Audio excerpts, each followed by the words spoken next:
या जाधवचा पूर्णपणे गेम जो आहे तो एक्सपोज झालेला आहे। व्हिडिओच्या थंबनेलवर तुम्ही पाहिलं असेल की आर्या जाधव ही डबल ढोलकी आहे। आता ती का डबल ढोलकी आहे आणि कसा पलटू मास्टरवाला गेम खेळते हे या व्हिडिओमध्ये बोलणार आहे। तर जान्हवी किल्लेकर जे आहे ते पूर्ण एकदम आउट ऑफ कंट्रोल झाली आहे। तिला चांगला आणि वाईट याच्यातला फरक सुद्धा समजेनासा झाला आहे, त्याबद्दल सुद्धा बोलणार आहे। त्यानंतर वर्षाताईचे नखरे याबद्दल सुद्धा बोलणार आहे आणि छोटा पुढारीबद्दल फक्त 2 शब्द बोलणार आहे आणि त्याचबरोबर जो कल्ला टीव्ही आहे त्याबद्दल थोडंसं बोलणार आहे। तर चला आजच्या रिव्ह्यूला सुरुवात करूया। तर एपिसोडच्या सुरुवातीला विषय निघाला आहे पैशाचा। या मॅडमला माहितीच नाही की पैसे कुठे गेले, आता पैसे कुणी घेतले, कसे घेतले यावर गहन चर्चा सुरू आहे। पॅडे कांबळे तिकडे बसलेला आहे, अभिजित बसलेला आहे, अंकिता कॅप्टन आहे ती बसलेली आहे, योगिता बसलेली आहे आणि आर्या बसलेली आहे। आता आर्या यामध्ये तिची चूक ॲक्सेप्ट करायलाच तयार नाही आहे। घरातल्या बाकी लोकांचं हे म्हणणं होतं की भाई ते पैसे आमच्याकडे दिले असते तर थोडेसे सेफ राहिले असते, आपली इज्जत गेली आहे त्या लोकांसमोर, ते लोक आम्हाला बघून हसतात, तुझ्यामुळे आमची इज्जत गेली आहे, पॅडी बोलला।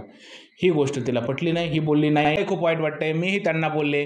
या सगळ्या गोष्टीमध्ये चर्चा होत असताना घरातील लोकांचं असं म्हणणं आहे की बरं बाई सगळं तुझं खरं आहे, पण तू जर का समोरच्या लोकांशी भांडती आहे, समोरच्या लोकांशी तुझा वाद झालेला आहे, तर तू त्याच लोकांबरोबर परत परत जाऊन का बसते। गोष्ट आर्या जाधव मानायलाच तयार नाही आहे। मग इच्छा नसताना ही अंकिता वालावलकरला हे सांगावं लागलं की वैभवने माझ्याकडे अशी कंप्लेंट केलेली आहे की तू त्याला बघून स्माईल करते।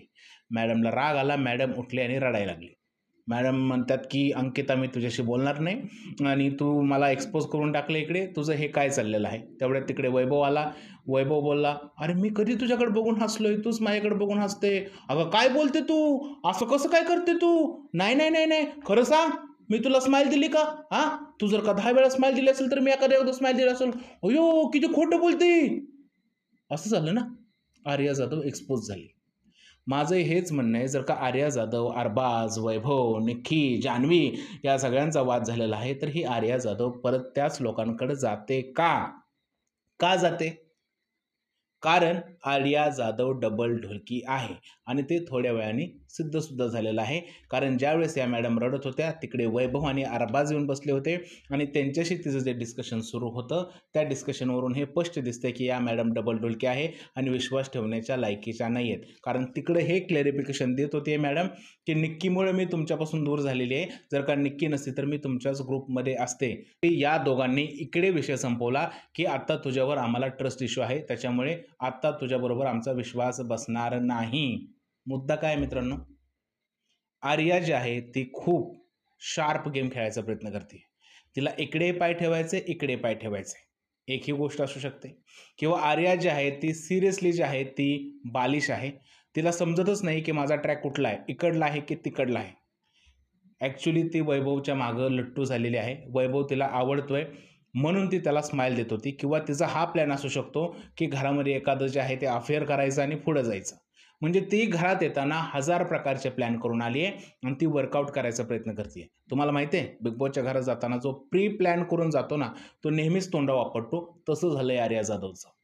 आर्या जाधव जी आहे ही बालिश आणि न समजणारी मुलगी आहे, डबल ढोलकी आहे। तिला इकडेही बसायचंय, तिकडेही बसायचंय, त्यामुळे तिने जे आहे तिच्या गेमचा जो आहे तो खेळ खंडोबा करून घेतलेला आहे आणि म्हणून ती वारंवार एक्सपोज होत आहे। जर का तिला खरंच वैभवबद्दल अट्रॅक्शन असतं तर आत्तापर्यंत तिने वैभवला कधीच सोडला नसता, ही सिरियस फॅक्ट आहे। हे फक्त घरामध्ये फुटेज घेण्याचा प्रकार आहे। छोट्या छोट्या गोष्टींना रडणं असेल, छोट्या छोट्या गोष्टींना केओस क्रिएट करणं असेल, या सगळ्या गोष्टीला म्हणतात फुटेज घेणं आणि आर्या जाधव फक्त फुटेज घ्यायचं काम करतीये।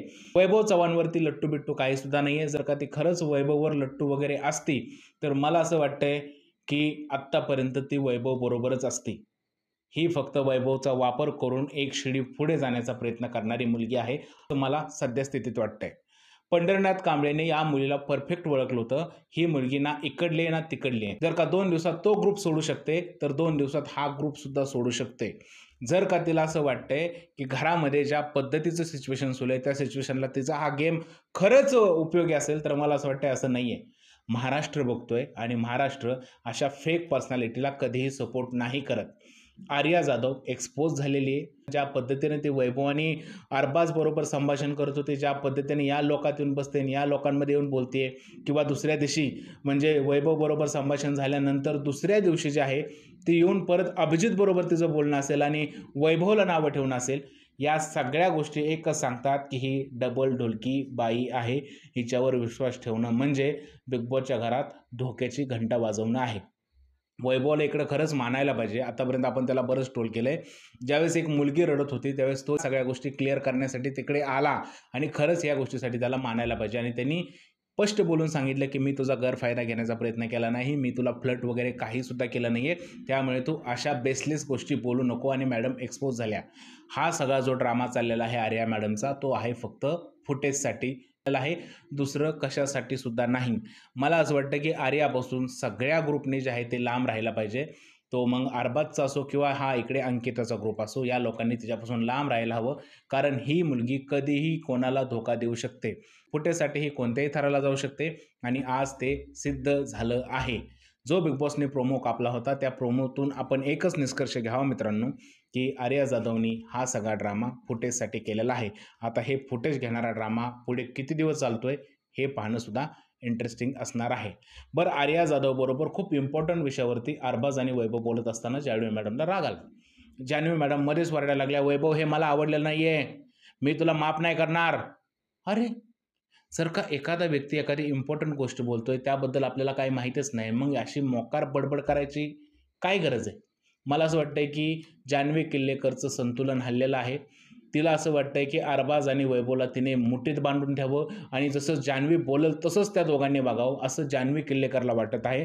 तर समोरच्या दोन ज्या व्यक्ती आहेत, अरबाज असेल किंवा वैभव असेल, त्या दोघांचीही अशी पर्सनॅलिटी नाही. त्यांची खूप वेगळी पर्सनॅलिटी आहे. म्हणून वैभवने तिला तडकीफड सुनावलं. मला असं वाटतं की जान्हवी किल्लेकरनी स्वतःला सांभाळावं, अशा काहीतरी बालिश गोष्टी करू नये ज्यामुळे स्वतःचाच इन्सल्ट होईल. तिला माहीतही नव्हतं की तिकडे काय चाललंय, किती महत्त्वाचा विषय चालू आहे आणि मध्ये चाव, चाव, चाव, चाव करायचं. आणि वैभवने करेक्ट तिला सुनावलेलं आहे. निक्की आणि जान्हवी किल्लेकर ज्या आहेत या दोघेही गेलेल्या केस आहेत. यांना अजिबात समजत नाही आहे की आपल्या मित्रांबरोबर कसं राहिलं पाहिजे. त्यांच्यावरती जर का एवढं प्रेशर देत गेला तर ते एक ना एक दिवस तुम्हाला सोडून जातील, असा विषय होईल. आणि म्हणून असं माझं म्हणणं आहे की वैभवने जे आहे ते जान्हवी किल्लेकरला सरळ केलेलं आहे. त्याने डायरेक्ट तिच्या तोंडावरती बोलला की मला हे चालणार नाही, तुला जे करायचंय ते कर. आणि वैभवला ह्या गोष्टीसाठी मानला पाहिजे. जान्हवीचं जर का तोंड बंद करायचं असेल तर अशाच पद्धतीची तिला उत्तरं देणं खूप जास्त गरजेचं आहे. या सगळ्या आर्याच्या ड्राम्यानंतर निक्की आणि अरबाजमध्ये फ्लर्टिंग चालू आहे. पण तिकडे जो आहे अरबाज अभिजित सावंतचा विषय काढतोय. मला असं वाटतं की अरबाज जे आहे ते अभिजितला आपलं कॉम्पिटिशन मानतोय. आणि या कॉम्पिटिशनमुळे निक्की ज्या वेळेस अभिजित बरोबर जाऊन बोलते त्यावेळेस त्याला गोष्टी आवडत नाही आणि त्यानं जे आहे त्याचं मन क्लिअर केलेलं आहे त्याच्याकडे. मला असं वाटतं याच्यामध्ये गैर काहीच नाही. जर का त्याला असं वाटत असेल की माझी मैत्रीण समोरी ज्या लोकाला मी कॉम्पिटिशन मानतो जर का त्याच्याबरोबर जाऊन गप्पा मारत असेल तर हे मला चालणार नाही. आणि इकडे अरबाज काहीसुद्धा चुकीचं नाही आहे. निक्कीचं काय चाललंय, डबल ढोलकीपणा चाललाय. इकडे पाय ठेवायचा तिकडे पाय ठेवायचा, म्हणजे निक्की आपल्यासाठी जागा शोधत आहे.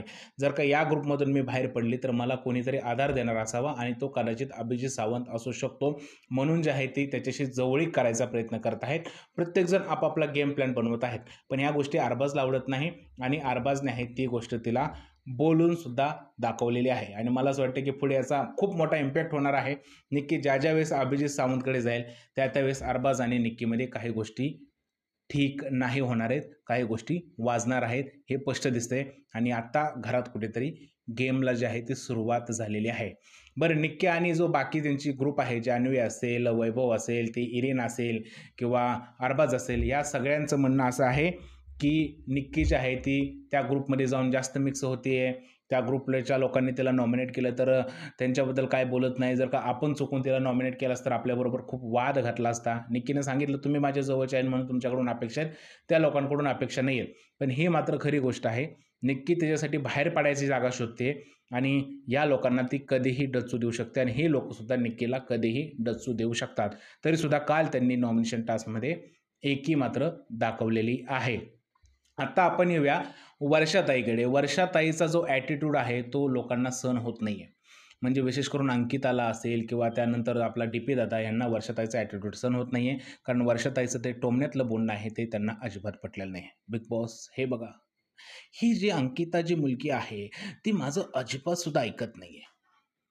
मी म्हणते की का बरं तिने असं करावं? जर का निक्कीने अशी गोष्ट केली तर तिला ती का बोलली नाही? हे असं टाळाटाळ मला आवडणार नाही बिग बॉस. मला असं वाटतं की वर्षाताई, तुमची भाषा जरी सभ्य असेल तर थोडंसं टोमणे मारायचे बंद करा. मी याआधीच्या सुद्धा रिव्ह्यूमध्ये म्हटलेलं आहे की वर्षाताई खूप जास्त टोमणे मारतात आणि या टोमण्यांचा आहे तो प्रत्येक घरातल्या सदस्याला वैताग आलेला आहे आणि ते कधी ना कधी वर्षाताईवर फुटू शकतात. आणि वर्षाताई निक्कीला सुद्धा अशाच टोमणे मारत असतात, त्यामुळे निक्कीचा सुद्धा ब्लास्ट होतो. पण वर्षाताईची भाषा सभ्य आहे, निक्कीची भाषा म्हणजे गरळ आहे. आता वर्षाताई आपल्याच ग्रुपमधल्या लोकांना जे आहेत ते टोमणे मारत असतात आणि ॲटिट्यूड जो तो आहे तो भयानक असा ॲटिट्यूड आहे.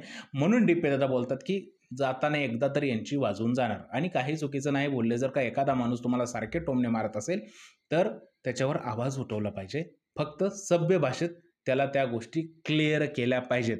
म्हणून वर्षाताईने सुद्धा थोडंसं डोकं लावावं, थोडंसं हे जे टोमणे बिमणे मारणं आहे ते बंद करावे, असं मला तर सध्या वाटत आहे.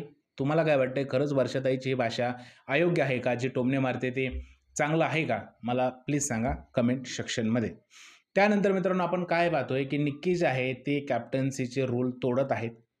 अंकिता कॅप्टन आहे, घरामध्ये जे लक्झरी आयटम आलेले आहेत ते निक्कीबरोबर शेअर करणार नव्हती जान्हवी, तरीसुद्धा निक्की त्या गोष्टी खाते आणि अंकिताला ही गोष्ट आवडली नाही. अंकिता बोलते की हे काय चाललंय तुझं, हे का गोष्टी खाते, आम्हाला नाही पटत या गोष्टी.